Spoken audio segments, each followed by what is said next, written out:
the only thing that could tear down the house of the dragon was itself. Hi, hope you guys are doing well. It's time for my review of House of the Dragon Episode 4, King of the Narrow Sea. As always, I'll give you guys my overall thoughts, and towards the end I'll give the episode a rating from 1 to 10. Let's start right at the beginning. Storm's End.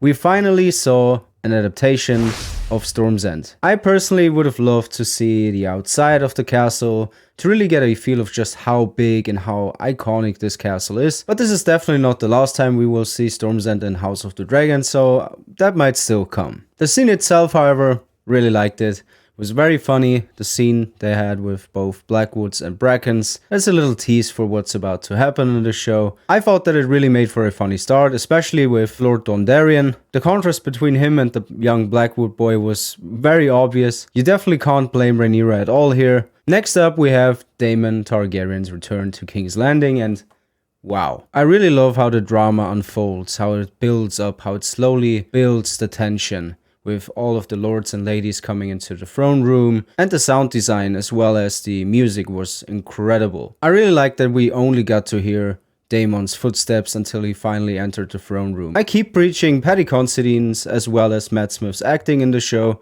and it's always phenomenal to see them both on screen together. Added to the chair might be my favorite line from the episode. So obviously, Daemon returned as King of the Stepstones, which is something that we didn't get to see, and it made sense for television. Apart from Corlys giving Daemon the crown, it's not that exciting. It would have been a waste of time to focus on that, especially given that we are adapting 3 decades here, so it was a very understandable decision, and still, it made for one of my favorite scenes in the episode for sure. We then cut to a scene between Rhaenyra and Alicent in the Godswood, and man, this is something that is a huge theme all throughout the episode. Rhaenyra has a choice. She can choose whoever she wants, while Alicent was just a pawn in this Game of Thrones. She didn't have a choice but marry Viserys, so this is something that is just natural. Her being jealous, her envying Rhaenyra. Unfortunately, they've cut out a scene for episode 2 between Rhaenyra and Alicent. It would have been a scene of Alicent preparing for the wedding, getting dressed with Rhaenyra. It seemed to be quite heated, and I think it's a pity that we didn't get to see it. They've seemed to reconcile a fair amount during the time jump, but it definitely won't last, and we'll talk more about that later on. Next up, we have Rhaenyra and Daemon sneaking away from the Red Keep and going to Flea Bottom. I absolutely loved how Flea Bottom looked. I think it was very, very much alive. The music that accompanied this montage was amazing. It was really built around that scene, and it really made you anticipate something, which is something that kept me at the edge of my seat. I also really enjoyed the theater play. I think it was very important for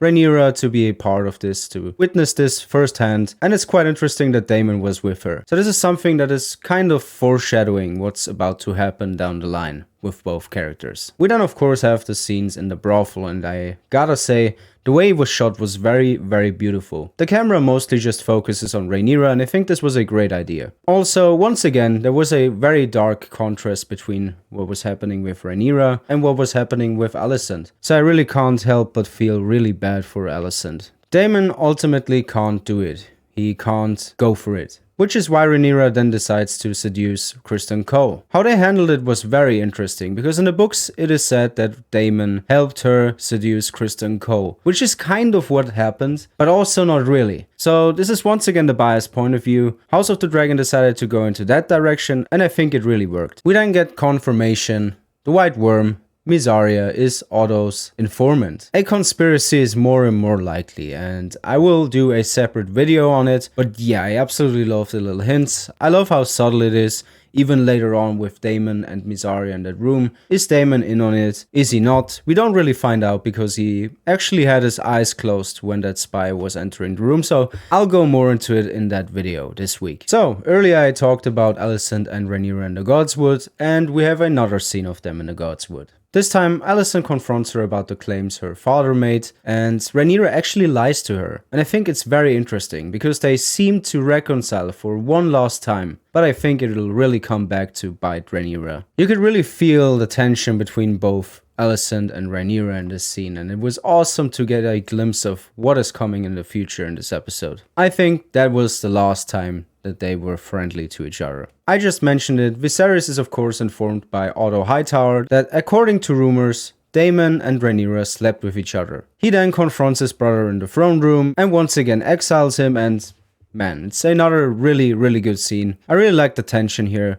Viserys finally grew a pair, at least for a few moments. In the inside the episode, Condal and Sapochnik confirmed that this was a plan of Daemon, that he actually wanted to have sex with Rhaenyra so he can marry her later on. And yeah, we'll see if this ties into something else as well. Again, I will make a separate video on that topic. Viserys informs Rhaenyra that she is to marry Laenor Velaryon, and Rhaenyra actually agrees to it. She's also the reason why Viserys ultimately decides to exile Otto Hightower. Viserys finally saw through all the lies, all the scheming, and he sends him back to Old Town. And this leaves so many opportunities. Not only will we finally get another location, we might actually get to see the real Old Town. We could get a glimpse at the Maester conspiracy, although I hope that it's not too revealing. I hope they keep this level of intrigue because I love it right now. It's very subtle. You have to really pay attention, and if they really do something like a Maester conspiracy, then this will be all the more rewarding for us as fans in a few years. So,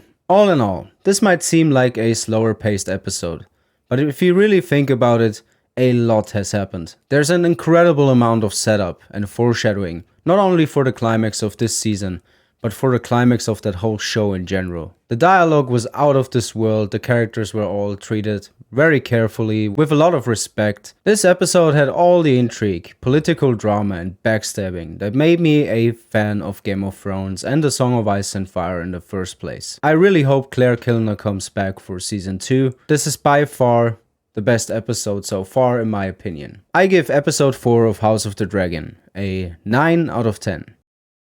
Alright, and that's it for today. Thank you guys for watching. I hope you enjoyed this video. Please leave your thoughts down below in the comment section. How did you like the episode? What did you like about it? What did you not like about it? Let me know, let's have a discussion. Also make sure to submit your questions for our weekly episode Q&A. And until then, take care and see us later.